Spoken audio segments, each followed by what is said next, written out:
अस्सलाम वालेकुम वरहमतुल्लाहि वबरकातुहू। चलिए जी, दुआ के साथ आगाज़ करते हैं, अपने लेसन की जानिब बढ़ते हैं। पारा नंबर 9 सूरह अल-अनफ़ाल आयत नंबर 35 से। रब्बि इश्रह ली सदरी व यस्सिर ली अमरी वहलुल उक़दतम मिन लिसानी यफ़क़हू क़ौली। तो जो नए आने वाले हैं लाज़मन मेरे इस चैनल को आगे ज़रूर बढ़ाएँगे, सदका जारिया अपने लिए समझते हुए सब्सक्राइब भी करेंगे और शेयर भी करेंगे और कमेंट्स भी लाज़मी देंगे। लाइक करना हरगिज़ ना भूला करें।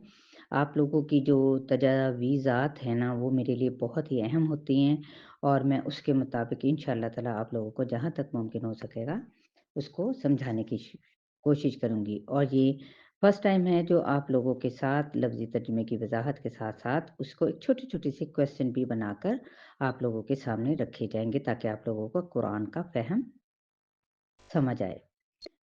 अऊज़ु बिल्लाहि मिनश शैतानिर रजीम। बिस्मिल्लाहिर रहमानिर रहीम। आयत नंबर 35 से।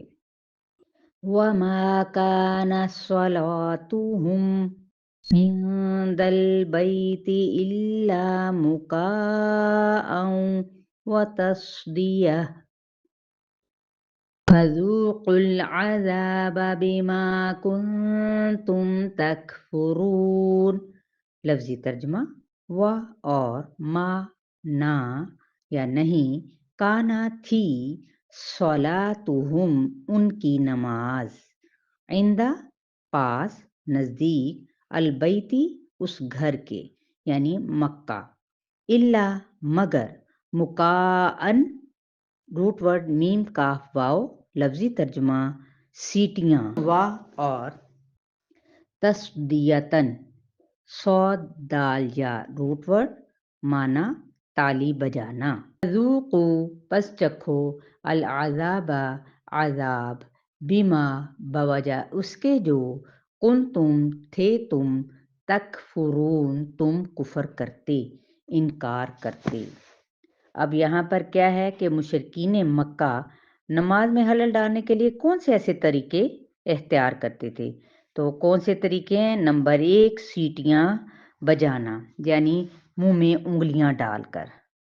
फिर नंबर 2 क्या है? तालियां बजाना। या आप लोग सभी समझते हैं कि सीटियां भी किसको बुलाने के लिए हो सकती हैं, लेकिन ये पसंदीदा काम तो नहीं है ना, जो तहजीब के दायरे से बाहर हो।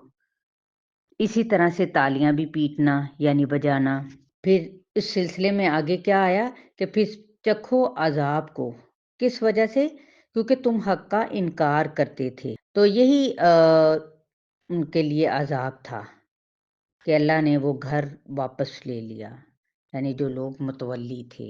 इन्नल्लज़ीना कफ़रू युनफ़िक़ूना अम्वालहुम लियसुद्दू अन सबीलिल्लाह फसयुनफ़िक़ूनहा थुम्मा तकूनु अलैहिम हसरतन थुम्मा युग़लबून वल्लज़ीन कफ़रू इला जहन्नम युहशरून।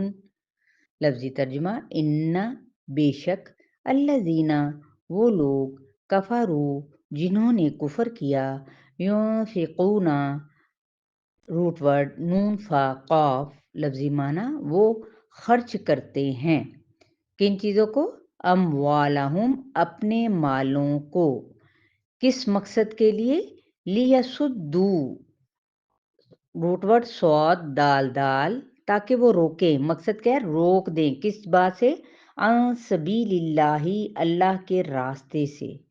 इशारा किसकी तरफ है? अहले मक्का की तरफ। फसयुनफिकूनहा पस अनकरीब वो खर्च करेंगे, हा उसको, तुम फिर, यकूनु हो जाएगा, अलैहिम उन पर, हसरतन हसरत का सबब, सुम्मा फिर, युग़लबून वो मगलूब किए जाएंगे। हसरतन हासीन रा उसका रूट वर्ड है, युग़लबून का गैन लाम बा।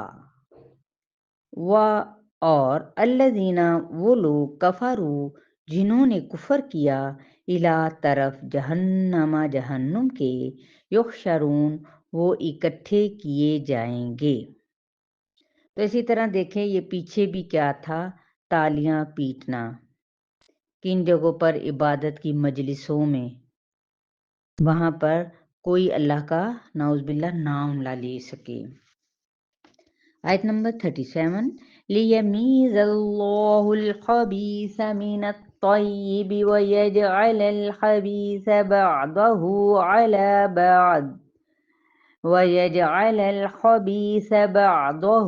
عَلَى بَعْضٍ فَيَرْكُمَهُ جَمِيعًا فَيَجْعَلَهُ فِي جَهَنَّمَ اُولَئِكَ هُمُ الْخَاسِرُونَ۔ لفظی ترجمہ، لیمیزا تاکہ ممتاز کر دے، میم یا زا یعنی الگ الگ کر دے، اللہ اللہ تعالیٰ کس چیز کو، الخبیثہ ناپاک کو، من سے، الطیبی پاک سے، ویجعل اور کر دے، الخبیثہ ناپاک کو، خاباثہ اس کا روٹ ورڈ ہے، بعدہ اس کے بعض کو، علی اوپر، بعدن بعض کے، فیرکمہ پھر جمع کر دے، را کاف میم اس کا روٹ ورڈ ہے، یعنی طے بطے کر کے ڈھیر لگانا، جمیعاً سارے کا سارا، فیجعلہ پھر ڈال دے اس کو، ہو کی ضمیر اس کو، فی میں، جہنم جہنم میں، یعنی حکمت کیا اس میں ہے کہ اکٹھا کر کے کوئی چیز جو ہلائی جاتی ہے یا جلائی جاتی ہے تو اس میں جلنے کی جو شدت ہے وہ زیادہ اور تیز ہو جاتی ہے۔ اولئک یہی لوگ، ہم وہ، الخاسرون جو خسارہ پانے والے ہیں۔ چلیں یہاں تک آپ لوگوں کا لیسن ہے، آیت نمبر 37 تک۔ امید کرتی ہوں آپ کو یقیناً اس کی لفظی معنی کی بھی وضاحت سمجھ میں آ چکی ہوگی۔ انشاءاللہ اپنا بہت سارا خیال رکھیے گا۔ السلام علیکم ورحمۃ اللہ وبرکاتہ۔